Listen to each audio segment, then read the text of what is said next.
अस्सलाम वालेकुम। आज का जो हमारा टॉपिक होगा वो बहुत इम्पोर्टेंट टॉपिक है और वो है कि स्टॉप लॉस कैसे डिटरमिन करना है, स्टॉप लॉस कैसे लगाना है और अपने ट्रेड्स को हमने ट्रेल कैसे करना है। ठीक है, ये एक बहुत इम्पोर्टेंट टॉपिक है और इसके अंदर हम ये सबसे पहले देखेंगे कि हमने स्टॉप लॉस जब हम ट्रेड लेते हैं तो हमने डिसाइड कैसे करना है। क्या कोई ऐसे इंडिकेटर्स हैं कि जिनकी मदद से हम अपने स्टॉप लॉस को में हमें हेल्प मिलेगी। और फिर हमने ये देखना है कि स्टॉप लॉस ऑर्डर प्लेस कैसे करना होता है, उसके कौन से कंपोनेंट्स होते हैं। अच्छा, सबसे इम्पोर्टेंट बात तो ये है कि जब भी आपने स्टॉप लॉस को डिसाइड करना है उसके लिए शर्त यह है कि आपने ट्रेड लिया क्यों था। फॉर एग्ज़ाम्पल, आपने कोई सपोर्ट रेजिस्टेंस देखी थी, ठीक है, कि यार मैंने सपोर्ट रेजिस्टेंस की बेस पे हमने कोई भी ऑर्डर एग्जीक्यूट किया है। फॉर एग्जांपल, हमने कोई बाय ऑर्डर था, लेट अस से कि हमने यहाँ पे ये दिखा था, ठीक है ना, कि ये हमारा एक सपोर्ट है। ठीक है, तो हमने यहाँ पे, चूंकि यहाँ पे सपोर्ट हमें मिल गई थी, ठीक है, तो हमने डिसाइड किया कि हम यहाँ पे थोड़ा सा इसको एडजस्ट कर देते हैं। हमने इस कैंडल की बेसिस पे हमने डिसाइड किया कि हमने बाय करना है। तो नेचुरली हमारा स्टॉप लॉस कैसे डिसाइड होगा कि हमने इस कैंडल के नीचे अपना स्टॉप लॉस प्लेस करना होगा। ठीक है, तो क्योंकि अगर यहाँ पे इसका ये यहाँ से नीचे जाता है तो हमारा स्टॉप लॉस हिट हो जाएगा, क्योंकि जब ये सपोर्ट हमारे पास टूटेगी तो नेक्स्ट जो हमारे पास नीचे वाले लेवल्स हैं वो एक्सपोज हो जाएंगे। या अगर आपने मिसाल के तौर पे कोई शॉर्ट सेल किया था, फॉर एग्जांपल कोई भी ट्रेड था, आपने मिसाल के तौर पे यहाँ पे देखा था कि जनाब ये एक सपोर्ट थी, ठीक है, ये यहाँ पे टूट गई, यहाँ पे इसने टेस्ट किया और अब आप ये डिसाइड करते हो कि मैं यहाँ पे शॉर्ट सेल करूँगा, तो आपने इसके ऊपर अपना स्टॉप लॉस प्लेस करना होता है। फॉर एग्जांपल, दूसरी हम मिसाल ये ले सकते हैं कि आप कहते हैं कि नहीं, मैं तो सपोर्ट रेजिस्टेंस के बेसिस पे ज़रूरी नहीं कि आप ट्रेड ले सकें, मैं तो कोई मूविंग एवरेज के बेसिस पे मैंने ट्रेड लिया था। फॉर एग्जांपल, अगर हम यूँ कर लेते हैं कि जी आपने डिसाइड ये किया कि EMA 50 है जो इसमें ग्रीन कलर में शो हुआ है, तो जब ये इसके ऊपर क्लोज होता है तो मैं यहाँ पे ट्रेड लूँगा। तो अगर आपने यहाँ पे ट्रेड लिया है, मूविंग एवरेज का एक बहुत बड़ा एडवांटेज ये होता है कि आप इसमें अपने ट्रेड को बड़ा रेगुलरली, अगर आपने एक अच्छे ट्रेंड को पकड़ लिया है तो ये आपको एक ही ट्रेड ठीक ठाक प्रॉफिट कमा के दे देता है। उसकी वजह ये होती है कि आपने डिसाइड ये किया हुआ है कि यार जब तक मेरा जो कैंडल्स हैं उसके नीचे नहीं क्लोज होते, ठीक है, तो मैं उस ट्रेड को फॉलो करता रहूँगा। तो ये अगर आप यहाँ पे स्टार्ट लेते हैं तो ये एक ठीक ठाक ट्रेंड है। अब आपको यहाँ पे एक आप कह सकते हैं कि अगर मैंने इसके नीचे स्टॉप लॉस लगाया था तो ये यहाँ पे हिट हो गया था, मगर जाहिर बात है जब दोबारा वो उसको ब्रेक करता है तो आप दोबारा एंट्री लेंगे। तो ये एक ठीक ठाक किस्म का ट्रेड आपको इसने दिया। यहाँ पर भी अगर आप देखें तो ये यहाँ से लेके ऑलमोस्ट यहाँ तक का इसने आपको ट्रेड EMA 50 ने दे दिया। बट जाहिर बात है एट टाइम्स ये ऐसे हो सकता है कि ये जिग जैग मूवमेंट में हो। मिसाल के तौर पर अगर आपने यहाँ पे शॉर्ट सेल किया होता तो वो यहाँ यहीं पे तकरीबन तकरीबन हिट हो जाता, तो वो एक एलिमेंट आ सकता है। अब इस चीज़ को काउंटर करने के लिए हम कुछ इंडिकेटर्स को यूज़ कर सकते हैं। इस एक और तरीका भी होता है कि अगर आपने इससे भी अर्ली एग्जिट्स प्लान करने हैं, तो मैंने एक दफ़ा आपसे बात की थी ट्रिपल स्क्रीन की, कि आप इससे एक छोटे टाइम फ्रेम में चले जाएं। और टाइम फ्रेम्स का उसूल क्या होता है, इंटू 5 का, ठीक है ना। यानी कि अगर तो ये डेली कैंडल है तो इससे जो निचला टाइम फ्रेम होगा वो इससे 5 टाइम्स नीचे होगा, यानी कि 1 आवर होगा। और अगर इससे आपने बड़े टाइम फ्रेम पे जाना है तो वो वीकली होगा। तो आप अर्ली ट्रेड्स पे आ सकते हैं। अगर आप प्राइस स्ट्रक्चर के ऊपर करते हैं फॉर एग्जांपल, तो वो भी आप कर सकते हैं। मतलब वो ऐसा नहीं है कि आप नहीं कर सकते। आप प्राइस स्ट्रक्चर के ऊपर क्या कैसे करेंगे कि आप हमेशा उससे अगली अगली हाइट्स के ऊपर, मिसाल के तौर पे यहाँ पे अगर आपने शॉर्ट किया हो फॉर एग्जांपल, तो यहाँ पे आपका स्टॉप लॉस होगा, फिर आपका स्टॉप लॉस यहाँ पे आ जाएगा। इस तरीके से आप अपने ट्रेड्स को कर सकते हैं। आप प्राइस स्ट्रक्चर पे भी अपने ट्रेड्स को शिफ्ट कर सकते हैं। वो भी एक तरीका है कि आप मूविंग एवरेज के ऊपर कर सकते हैं, आप प्राइस स्ट्रक्चर के ऊपर कर सकते हैं, कि जो जो आता रहता है। मगर सवाल ये पैदा होता है कि फॉर एग्जांपल अगर ये एक लो है, मैंने इसके कितने नीचे अपना स्टॉप लॉस लगाना है। तो उसका जो तरीका होता है, उसके लिए जो इंडिकेटर हमें बहुत ज़्यादा फ़ायदा देता है, उसको बोलते हैं average true range. Average true range यहाँ पे आपको ये नज़र आ रहा है, ठीक है। ये आपने ऐसे करके प्लॉट कर लिया। अब एवरेज ट्रू रेंज बेसिकली एक समझ लें वॉलेटिलिटी का इंडिकेटर होता है। वॉलेटिलिटी किसको कहते हैं? वॉलेटिलिटी इसको कहते हैं कि एक स्टॉक जो होता है वो बाज़-औक़ात एक ऐसी जगह में चला जाएगा कि जहाँ पर वो बिल्कुल भी उसके अंदर कोई ख़ास मूवमेंट नहीं हो रही होगी। फॉर एग्ज़ाम्पल अगर यहाँ पे आप देखें तो यहाँ पे आपका इस पर्टिकुलर स्पॉट के ऊपर वॉलेटिलिटी ये कम शो कर रहा है, ठीक है। यहाँ पे वॉलेटिलिटी ज़्यादा शो कर रहा है। अब जब वॉलेटिलिटी ज़्यादा होगी तो अगर आप बहुत टाइट स्टॉप लॉस लगाओगे तो उसके हिट होने का चांस बहुत ज़्यादा होगा। इसके बरक्स अगर आप उस वॉलेटिलिटी को मद्देनज़र रख के स्टॉप लॉस लगाओगे तो उसके हिट होने का चांस कम होगा। अब इसको मैं एक्सप्लेन करता हूँ। फॉर एग्जांपल हम कोई और स्टॉक लेते हैं, से टीआरजी हमने ले लिया, ठीक है। अब अगर आप टीआरजी पाकिस्तान को देखोगे, ठीक है, यहाँ पे ये स्टॉक खुल गया तो यहाँ पर हमारे पास एक वैल्यू आ रही है। अगर मैं यहाँ पे इस वक्त देखूँ तो यहाँ पे आप देखें एक वैल्यू है, वो वैल्यू इस वक्त आ रही है 7.27, ठीक है ना। अभी मतलब एवरेज टू रेंज हमें ये बता रहा है कि इसकी जो वॉलेटिलिटी का एलिमेंट है वो 7.27 है। ये यानी कि 7 रुपये और 27 पैसे का इसका एक रेंज है। रेंज का मतलब क्या है? रेंज का मतलब ये होता है कि एक जो कोई भी स्टॉक आपका होता है वो दिन में कितना एक मूव करता है, उसका हाई कितना है, उसका लो कितना है, ठीक है। तो जितना उसका हाई और लो बनेगा वो उसकी रेंज करार पाएगी। तो एवरेज ट्रू रेंज का मतलब क्या है कि आप उस ट्रू रेंज की 14 दिन की या जितने भी डेज यहाँ पे लिखे हुए हैं उसकी एवरेज ले लो, ठीक है। तो जब आपने स्टॉप लॉस लगाना है तो आपने कोशिश ये करनी है, फॉर एग्जांपल अगर आप कोई मूविंग एवरेज यूज़ कर रहे हो तो उस मूविंग, फॉर एग्जांपल हम यूँ कर लेते हैं कि हमने ये 50 डेज़ का मूविंग एवरेज लगा दिया, चले, ठीक है ना।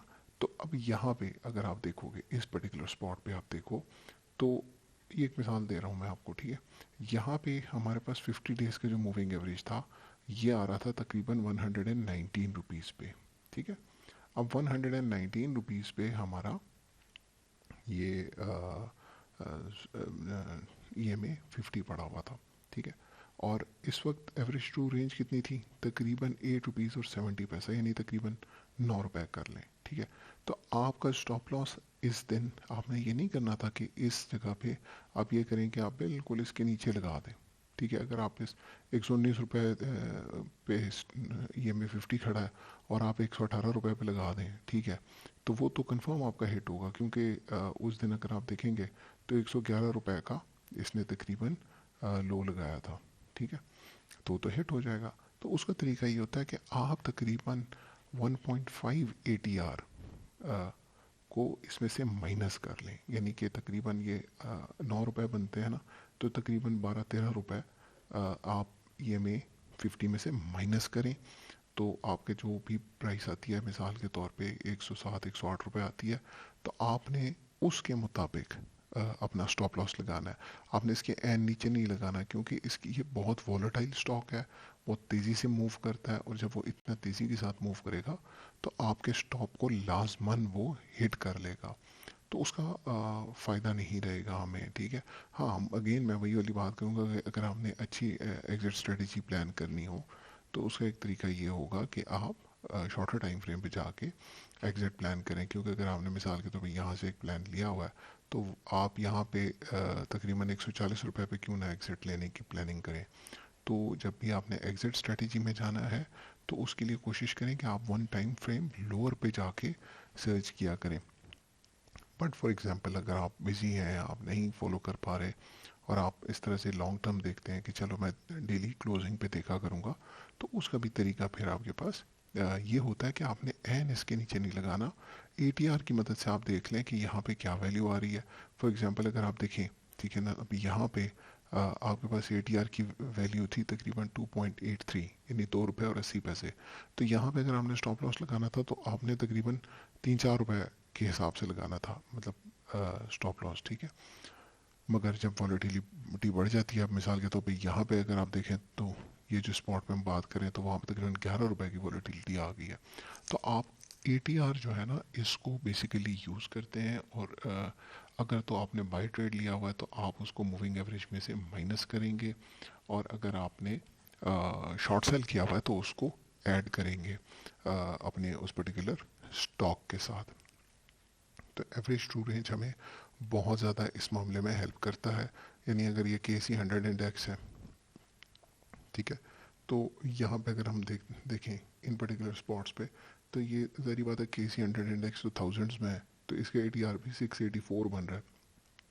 तो मैंने इस जगह पे जब अगर मैंने फ़र्ज़ करो शॉर्ट सेल किया हुआ था, यहाँ से मैंने शॉर्ट सेल किया हुआ, तो मैंने इसको 36,241 का अगर EMA 50 बता रहा है, तो मैंने ये नहीं करना कि मैंने अपना स्टॉप लॉस शॉर्ट सेल के लिए 36,300 पे लगाना था, नहीं, मैंने इसके साथ ये 684 वो 1.5 से मल्टीप्लाई करके वो ऐड करके थोड़ा सा प्रोटेक्टिव अपना, थोड़ा सा वॉलेटिलिटी, उसका जो मूवमेंट है उसको स्पेस देना था।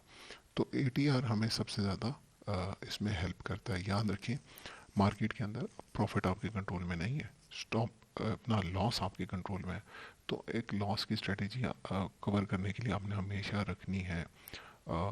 और दूसरी जो उससे ज़्यादा इम्पोर्टेंट बात है वो ये कि वो इतनी टाइट भी नहीं कर देनी कि वो मतलब स्टॉक एक वॉलेटाइल स्टॉक हो। कुछ स्टॉक्स होंगे वो बिल्कुल वॉलेटाइल नहीं होंगे, उसके अंदर आप बहुत ज़्यादा वाइड स्टॉप लॉस लगा दोगे तो वो कभी हिट ही नहीं होगा और आप फजूल में उस ट्रेड में फंसे रहेंगे।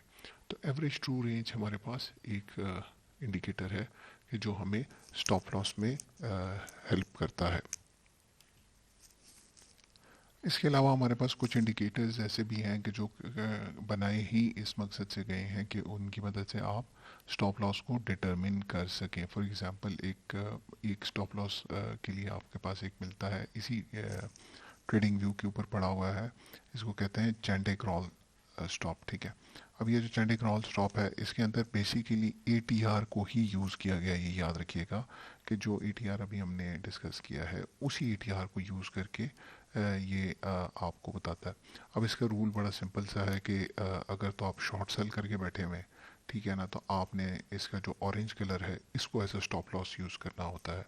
और अगर आपने बाई किया हुआ है तो आपका स्टॉप लॉस बेसिकली डिटरमिन होगा जो आपके पास ये ब्लू कलर की लाइन है। फॉर एग्जांपल अगर आपने यहाँ पे देखा कि ये ब्लू कलर से नीचे क्लोज किया, ये जो जगह बनती है, ठीक है, तो यहाँ पे आपने फॉर एग्जांपल अपना शॉर्ट ट्रेड एग्जीक्यूट किया, आपका स्टॉप लॉस ये डिटरमिन करेगा। तो आपने इस शॉर्ट सेल के अंदर तब तक रहना है कि जब तक ये प्राइस इसके ऊपर क्लोज नहीं करती, प्लस इस ब्लू लाइन से भी ऊपर नहीं जाती, ठीक है। ये शॉर्ट सेल के लिए आपका स्टॉप लॉस होगा, और ये जो ब्लू कलर होगा ये हमेशा आपके बाय के लिए स्टॉप लॉस के तौर पे काम करता है। यानी अगर आपने ऐसे यहाँ से अगर किसी भी क्राइटेरिया पे आपने बाय किया है, यहाँ पे से बाय कर दिया था कि टॉप टू टॉप आपने किया, तो इसकी मदद से आपने इसको फॉलो करते जाना है ब्लू कलर के स्टॉप के साथ, ठीक है।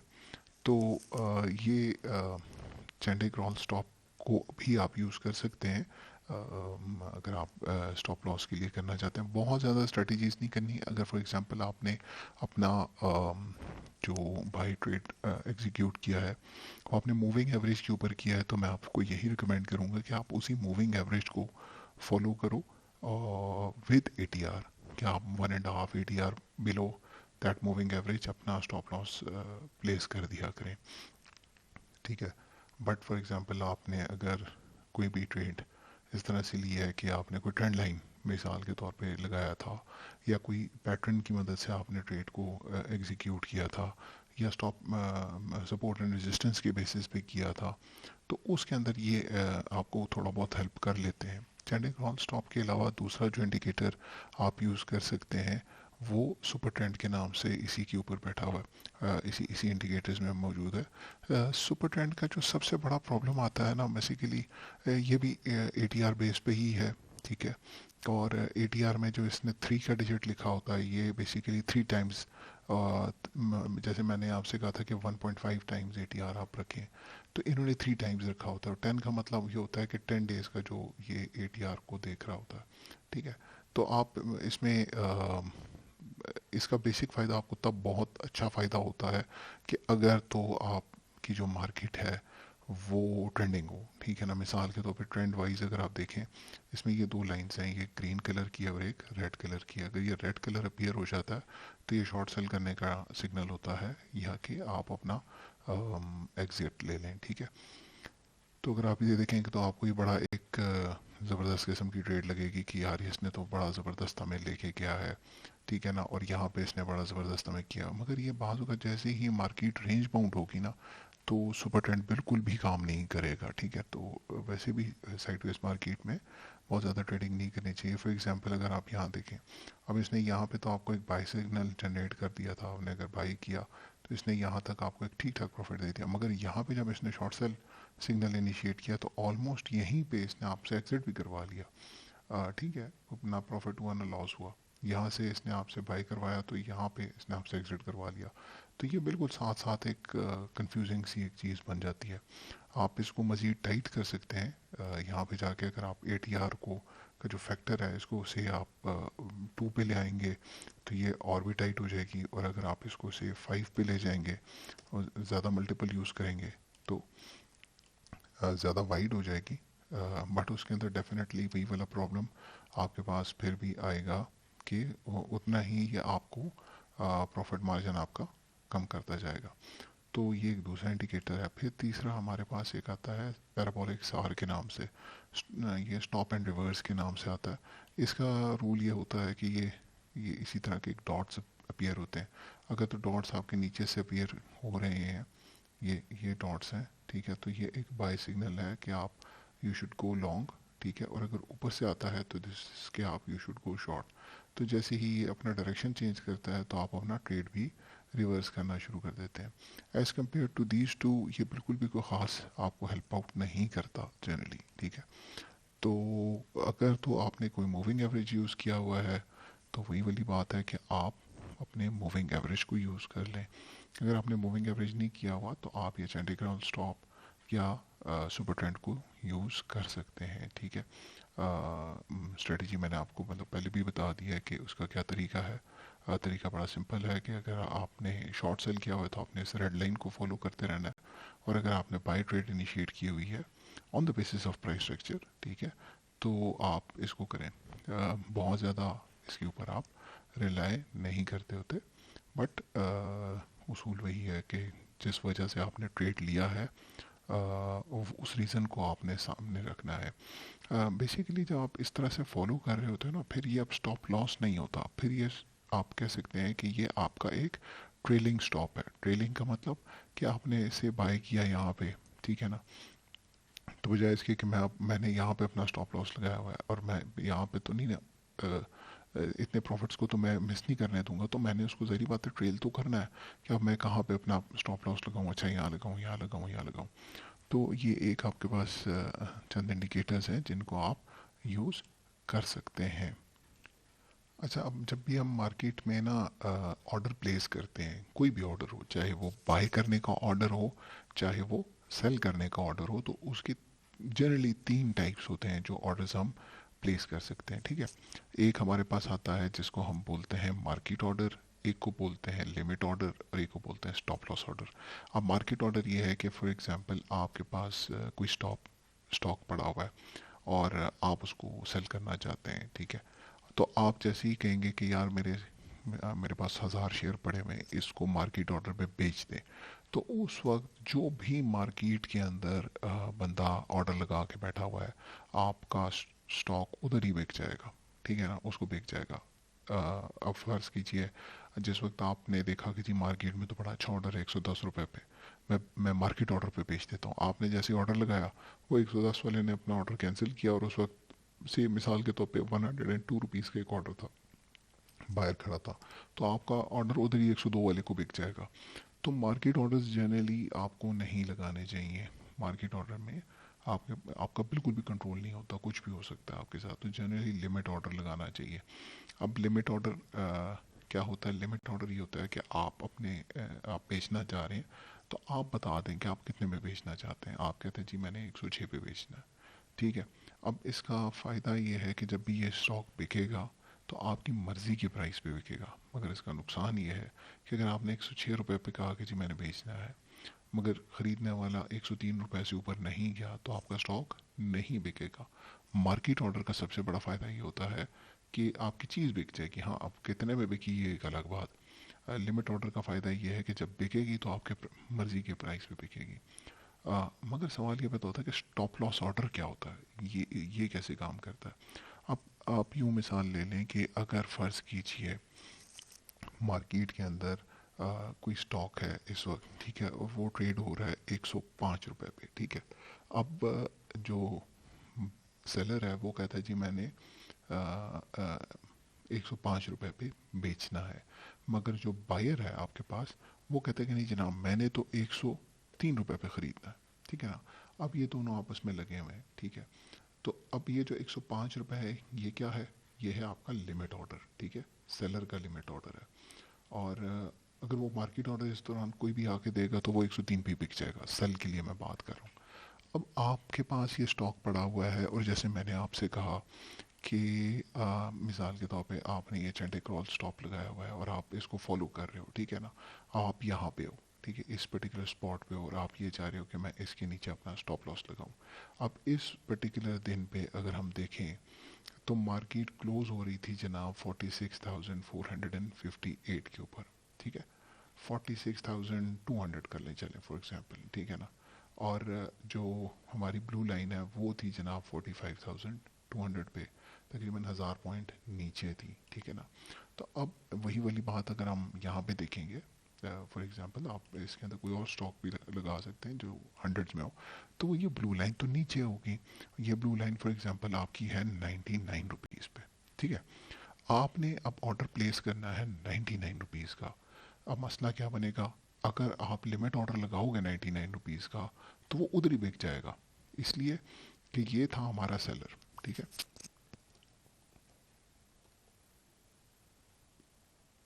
ये था हमारा बायर, ठीक है ना। ये बायर बैठा हुआ है, ये सेलर बैठा हुआ है। तो आप इस मौके पे कहें कि जी मैंने 99 रुपीज़ पे सेल करना है, ठीक है ना, सेल ऑर्डर लगाना है, स्टॉप लॉस तो यही है कि हमने बेचना है। तो वो तो जैसे ही आप लगाओगे तो इस बायर के 103 रुपये पे आपका ऑर्डर एग्जीक्यूट हो जाएगा। तो ये तो नहीं हो सकता। अब ये तो बड़ा मसला है कि हम यहाँ पे कैसे अपना ऑर्डर प्लेस करें, तो उसके लिए ये स्टॉप लॉस ऑर्डर होता है। अब स्टॉप लॉस ऑर्डर के बेसिकली हमारे पास दो कंपोनेंट्स आते हैं, ठीक है। एक को बोलते हैं ट्रिगर प्राइस, ट्रिगर प्राइस, ठीक है ना। अब ट्रिगर प्राइस क्या है, ट्रिगर प्राइस ये है एक, अच्छा एक मिनट मैं इसको ट्रिगर प्राइस कर देता हूँ, और दूसरे को हम बोलते हैं लिमिट प्राइस। अच्छा, जो लिमिट प्राइस है ना ये बड़े हद तक किसी लिमिट ऑर्डर को फॉलो करती है, ठीक है। ट्रिगर प्राइस क्या है वो मैं आपको एक्सप्लेन करता हूँ। मिसाल के तौर पे आप कहते हैं कि जनाब मैंने इस स्टॉक को बेचना है 99 रुपीज़ पे, मेरा लिमिट ऑर्डर हो गया 99। मगर आप कहते हैं कि जनाब मेरे इस ऑर्डर को आपने ट्रिगर नहीं करना, आपने इसको एक्टिवेट नहीं करना, ठीक है। क्योंकि इस जगह पे तो अगर एक्टिवेट हो गया तो बिक जाएगा। आप कहते हैं ऐसे करें कि मैं इसमें ट्रिगर प्राइस लगाता हूँ 99.5 का, ठीक है। अब 99.5 का मतलब क्या है, 99.5 का मतलब ये है कि अगर ये यहाँ से 103 से इसकी प्राइस नीचे आना शुरू हो जाए, ठीक है। अब अगर ये नीचे आती जाएगी, नीचे आती जाएगी, तो जैसे ही ये 99.5 पे कोई ट्रेड होता है तो मेरा ऑर्डर भी एक्टिवेट हो जाएगा। अब मार्केट के अंदर फौरन मेरा ऑर्डर शो होना शुरू हो जाएगा, और फॉर एग्जांपल उस वक्त कोई बंदा है जो कि बाय करने के लिए बैठा हुआ था यहाँ पे, इसको हम हटा देते हैं, ठीक है ना। मार्केट अब नीचे गिर रही है और यहाँ पे एक बंदा आया और उसने कहा कि जी मुझे ये प्राइस चाहिए 99.25 पे, मैं बाय करने के लिए तैयार हूँ। आपने तो कहा हुआ था कि जनाब मैं तो 99 पे बेचने के लिए तैयार हूँ, तो वो फ़ौरन एग्जीक्यूट हो जाएगी और इस बंदे को आपका जो स्टॉक होगा वो मिल जाएगा, आपका ऑर्डर एक्टिवेट हो जाएगा। तो ट्रिगर प्राइस का मतलब यहाँ पर क्या होगा कि जिस पे आपका ऑर्डर एक्टिवेट होगा। अब इसमें आपने एक चीज़ का ख्याल करना है कि इसकी बहुत ज़्यादा चांसेस हैं कि इस बायर को ये 99.25 पे ना मिले बल्कि ये 99 पे मिले। तो अब आप ये कहेंगे कि जनाब मैं फिर ऐसे करता हूँ कि मैं 99.5 क्यों लगाऊँ, मैं इस पे 99.49 क्यों ना लगा दूँ।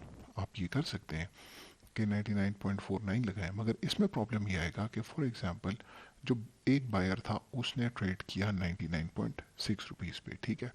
और 99.6 रुपीज़ पे ट्रेड करने के बाद जब इसने बाय कर लिया, अगला जो बायर आया ना मार्केट में वो आया 99 रुपीज़ पे, ठीक है। अब जैसे ही उसने 99 पे बाय किया, आपने तो अब यहाँ पे लिमिट प्राइस 99.49 कर दी थी ना, इसको तो आपने ख़त्म कर दिया। अब आपने कहा कि नहीं जी मैंने सेल तो करना है मगर मैंने 99.49 पे सेल करना है। तो प्रॉब्लम ये होगा कि ये 99 पे आपका ट्रिगर तो एक्टिवेट हो जाएगा, मगर अब बायर बैठा हुआ है 99 रुपीज़ पे और आप बेचना चाह रहे हो 99.49 पे। तो इस वजह से आपका जो ऑर्डर होगा वो सिरे से एग्जीक्यूट ही नहीं होगा, ठीक है, वो उधर को उधर ही रह जाएगा। तो आपने हमेशा अपने ट्रिगर प्राइस में और लिमिट प्राइस में एक गैप रखना होता है। वो गैप आप अपने स्टॉक को देख के रखते हैं। कुछ स्टॉक्स होते हैं जिनमें बहुत ज़्यादा ट्रेडिंग नहीं हो रही होती। अब जिनमें बहुत ज़्यादा ट्रेडिंग नहीं हो रही तो उन स्टॉक्स के अंदर आप ये कर सकते हैं कि आप थोड़ा सा इसको वाइड रखें। अगर ये 99.5 पे रखा हो तो हो सकता है आपका स्टॉक में जब बिल्कुल ही ट्रेडिंग ना हो रही हो तो आप उसमें ये 98 भी शायद आपको लगाना पड़े, ठीक है ना। आपको बहुत ज़्यादा एक गैप देना पड़े। कुछ स्टॉक्स होते हैं जो कि आप बायर को देखोगे तो वो आपका ट्रेड कर रहा होगा 33.77 पे, और जो दूसरा बंदा इसके मुखालिफ खड़ा होगा वो 33.79 की बिड लगा के बैठा होगा। मतलब इस तरह से बड़े क्लोज मार्जिन में होता है। तो इस तरह के स्टॉक में अगर मैंने लगाना हो स्टॉप लॉस ऑर्डर तो मैं ये कर सकता हूँ कि मैं 33.6 पे मैं ट्रिगर लगा दूँ और मैं एक्टिवेट करने अपना लिमिट ऑर्डर 33.55 पे भी लगा दूँ। मगर इस तरह के स्टॉक्स में जिनमें कम होता है आपने इस तरह से बहुत ज़्यादा ब्रॉड नहीं इतना टाइट नहीं रखना ट्रिगर प्राइस और लिमिट प्राइस में फ़र्क। स्टॉप लॉस में अगर आपने शॉर्ट सेल किया हुआ है तो वो भी आप अप्लाई कर सकते हैं। सही बात है, अब आपने अगर शॉर्ट सेल किया हुआ है तो अब आपने यहाँ पर बाय करना होगा, ठीक है ना। तो अब इसके अंदर क्या होगा, अब इसमें ये होगा कि जो ट्रिगर प्राइस होगी ना वो नीचे होगी, क्योंकि मिसाल के तौर पे मार्केट के अंदर अब इस वक्त बायर हमारे पास जो खड़ा है, बायर फॉर एग्जांपल खड़ा हुआ है फॉर एग्जांपल 94 रुपीज़ पे, ठीक है ना, और सेलर खड़ा है 95 पे। आपने तो शॉर्ट सेल किया हुआ है, अब आपने भी बेसिकली तो बाय करना है, ठीक है, आपने तो बाय करना है। मगर अब आप बाय कैसे करोगे, तो उसके अंदर जो ट्रिगर प्राइस आप देंगे, जो ट्रिगर प्राइस आप देंगे मार्केट में आपका ऑर्डर कैसे ट्रिगर होगा। अब ऑर्डर इस तरह से ट्रिगर होगा कि आपका यहाँ पे आप कहते हैं कि अच्छा यहाँ से अगर मार्केट की प्राइस ऊपर जाना शुरू होती है, ठीक है ना, तो जब भी मार्केट मिसाल के तौर पे 97.5 रुपीज़ को टच करती है, ठीक है, तो मेरा ऑर्डर एक्टिवेट हो जाए और मैं 98 पे अपनी चीज़ को बाय बैक कर लूँगा, ठीक है। तो हमेशा ट्रिगर प्राइस अगर बाइंग में होगी तो वो लिमिट प्राइस से नीचे होगी, और अगर शॉर्ट में होगी तो ऊपर होगी। तो बेसिकली आज का जो हमने टॉपिक पढ़ा है, ये हमने पढ़ा है कि जनाब आपने स्टॉप लॉस कैसे डिटरमिन करना है। अगर आपने सपोर्ट रेजिस्टेंस पे लिया है तो उसके नीचे आपने 1.5 ATR नीचे आप अपना इनिशियल स्टॉप लॉस प्लेस कर सकते हैं। अगर आपने मूविंग एवरेज रखी है तो उस मूविंग एवरेज के अंदर आप ATR को यूज़ करते हैं। तो बेसिकली ये तो हमारे पास ख़ास तौर पे ATR बहुत इंपॉर्टेंट है स्टॉप लॉस डिटरमिन करने में। ATR को यूज़ करते हुए कुछ इंडिकेटर्स हैं जैसे चेंडे क्रॉल स्टॉप है, फिर आपके पास सुपर ट्रेंड है, सुपर ट्रेंड यहाँ पे मिस कर गया हूँ, सुपर ट्रेंड भी आप यूज़ कर सकते हैं। और इसके अलावा हमारे सुपर ट्रेंड भी यूज़ कर सकते हैं, और पैराबोलिक स्टॉप एंड रिवर्स भी आप यूज़ कर सकते हैं। इसका इतना फ़ायदा नहीं है, ये फिर इनसे बेहतर है अपना स्टॉप लॉस करने में। ये मेरे ख्याल में तो ये ज़्यादा बेहतर है as compare to super trend. Super trend थोड़ा ज़्यादा वाइड दे देता है। और फिर हमने ये देखा कि मार्केट ऑर्डर क्या होता है, लिमिट ऑर्डर क्या होता है, और स्टॉप लॉस ऑर्डर क्या होता है। Thank you very much. अल्लाह हाफिज़।